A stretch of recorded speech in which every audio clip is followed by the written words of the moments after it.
Do you know Janus, the god with two faces? I'm absolutely not of God, of course, but on one hand, as a committee member for France, I try to get the more soft rules, and on the other hand, as point of contact in France, I try to get very detailed information and guidance. So today, I try to explain. I will try to explain you what we have done about metadata to get effectiveness. There is a okay. So at Hindenburg, I explained that we are working about a technical guidelines for France to complete or to explain some things. And since the last conference, we entered in the area of implementation of rules, first for metadata, but two for discovery services and view services. And it's honest to say that our stakeholders, public authorities, ministries, made some issues. So the first for French is technical guidelines are not clear.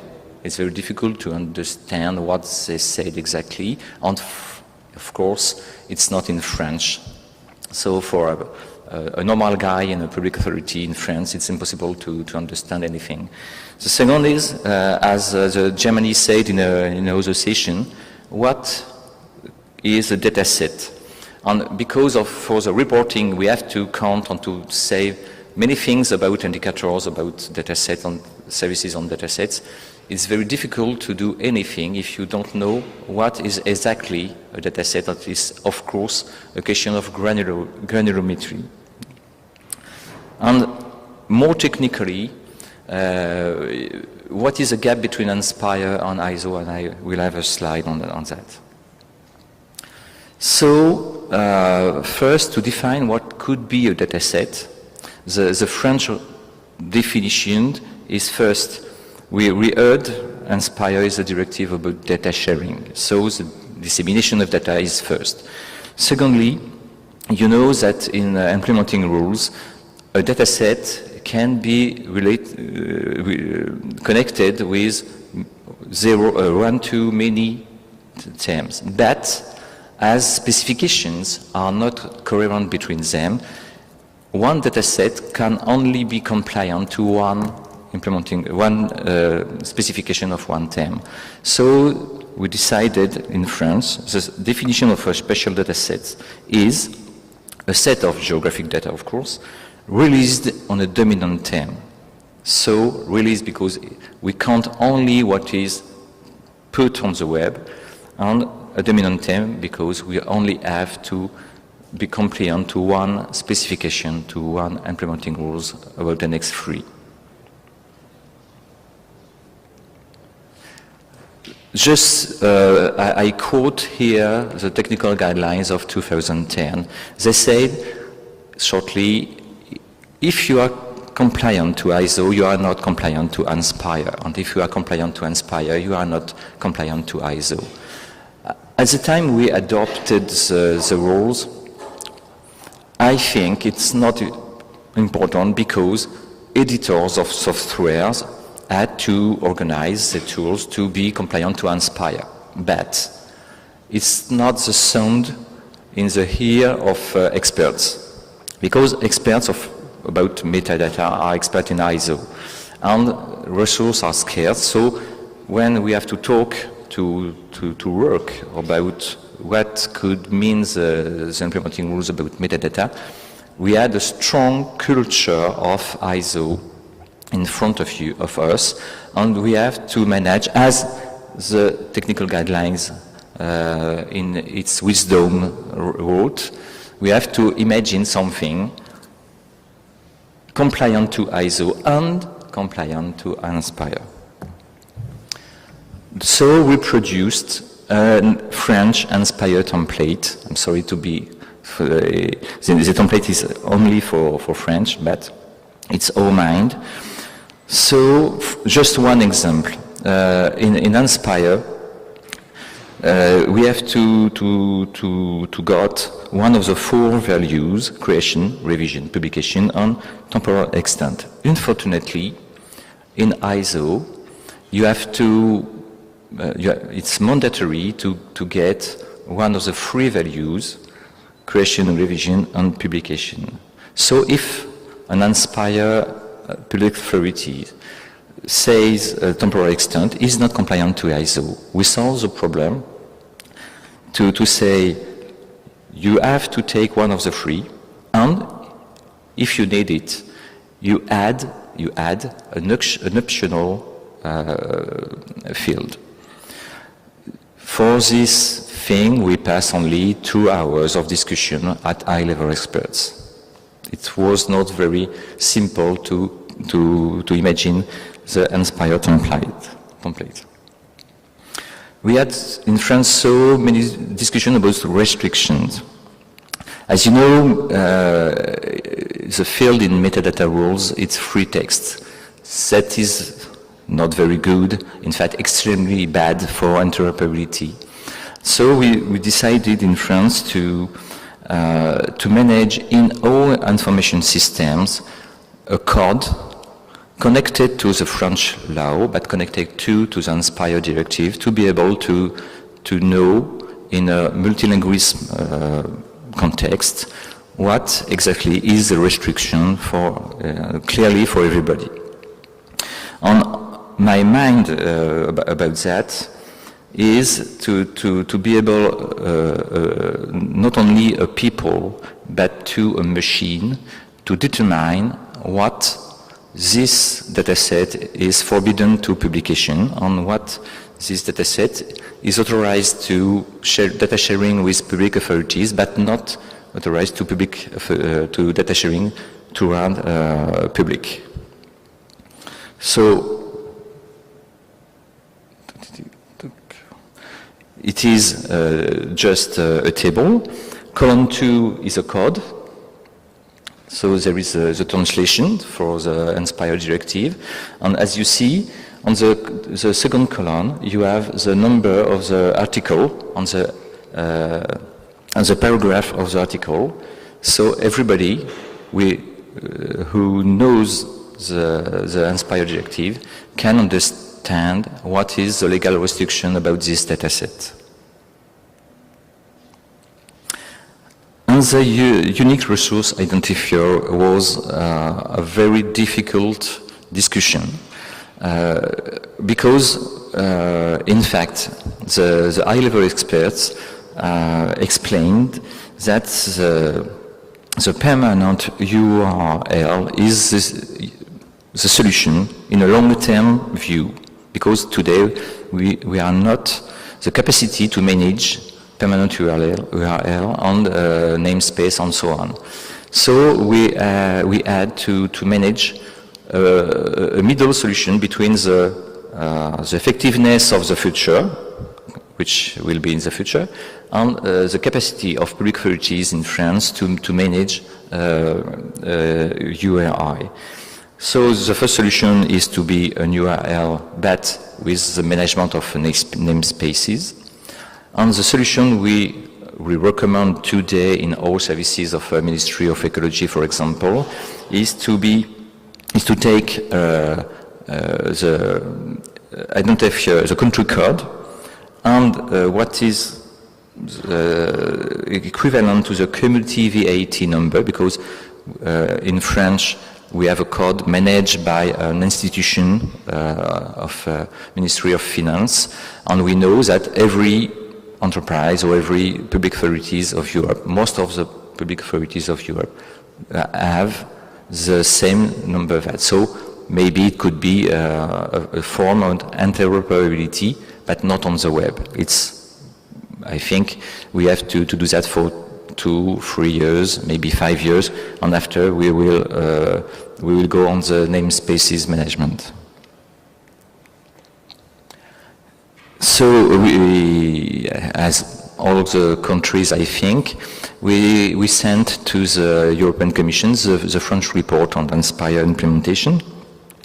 And we had some problem with the analysis of the French report, because we have about 40,000 public authorities in France, all in front of me, there is no hierarchical level, and so it's very difficult to manage so many public authorities, of course.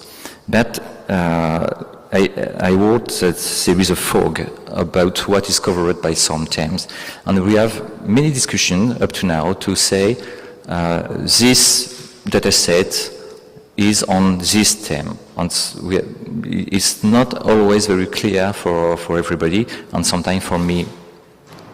And of course, we have very short time to implement Inspire, as you know. So the fact is, about 30% of the keywords are wrong. So the datasets are connected to a bad term. On Annex 3, I precise it. And about 10% of the dataset seems not to be in Inspire at all. For example, road accident, we have dataset of road accident with Inspire term, but it's not inside Inspire.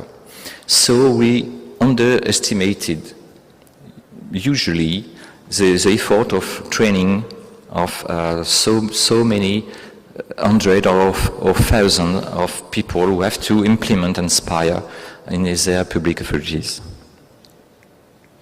So what can we learn from that? As Danny said in the session, I join him to say we lack of experience sharing between us. Short time, of course, but we are only for metadata work. We need to change habits. Nobody waits Inspire to do metadata. And today we say it's not the same way as before.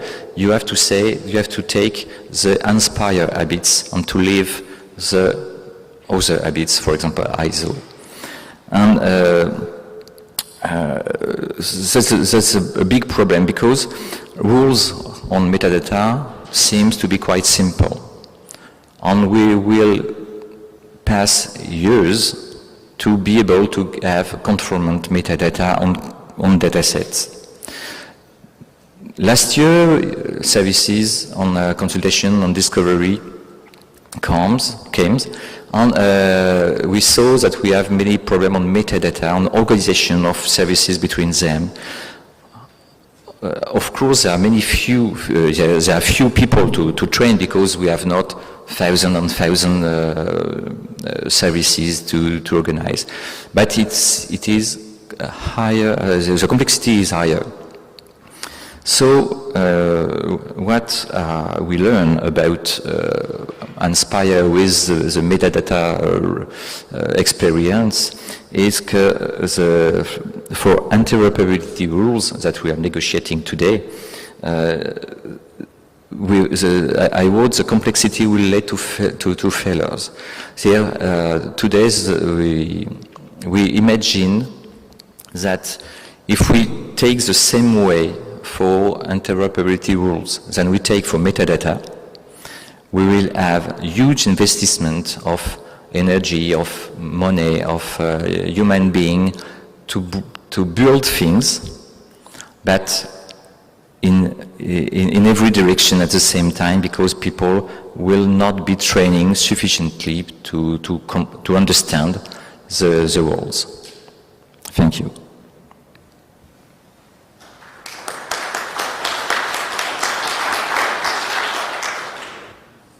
Thank you, Marc, for this very focused overview of some of the experience in France. We have some time for a few questions from the room. Anyone? There is a mic over there, so. Hello, I'm Gianni Campanile from Mestre, Italy. I think that the situation is quite similar in many countries, and especially in Italy is like that. I mean, we had to define special rules to better define metadata. My question is, did you think about how to distinguish well, let's call it French metadata record from a normal ISO or normal Inspire record. If you add some rules, then you will have to verify that these rules are applied. But when you get a record, a metadata record, you don't know if that's a generic record coming from a generic Inspire catalog, or it must be a French metadata record. I don't know if my question is clear. I don't know if I have really understood. Well, what I think is, if I've talked today of the French experiment, is to share the analysis. Of course, to follow the things, I think we all together have to take technical guidance and to work to focus on some problem, because I told of that today. Germany talked about the same thing early in the afternoon, and as you say, we have all the same problem. The fact is, we produced rules and guidelines, but by expert and for expert. And when I meet public authorities everywhere in France, they are not experts.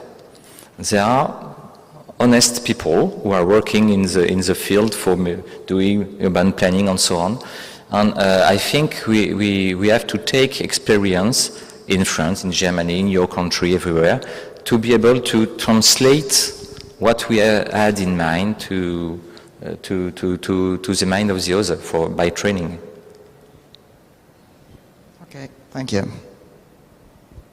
There is a question here in the front.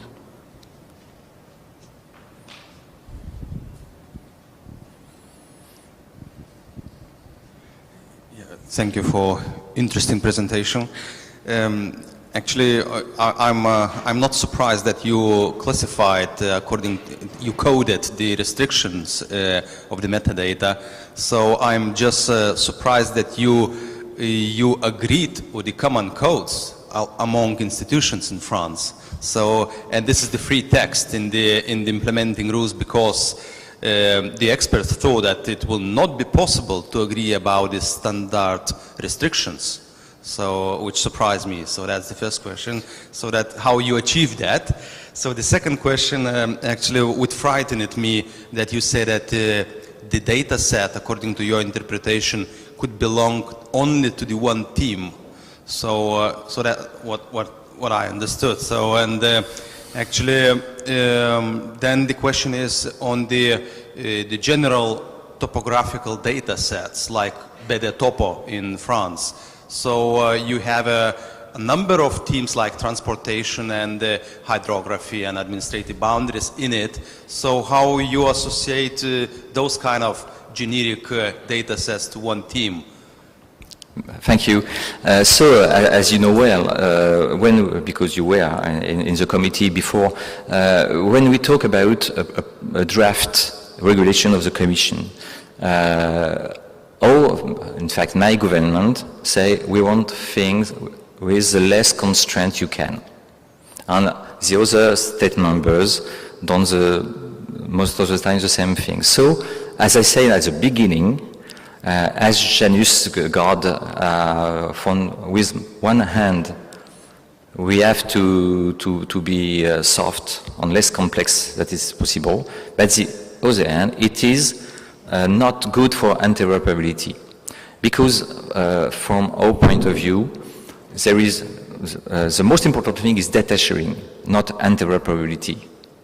But to fix the fine limit between few interoperability and not interoperability at all, we needed experience that we had not at this time. So I think for the French experience, it is the first answer.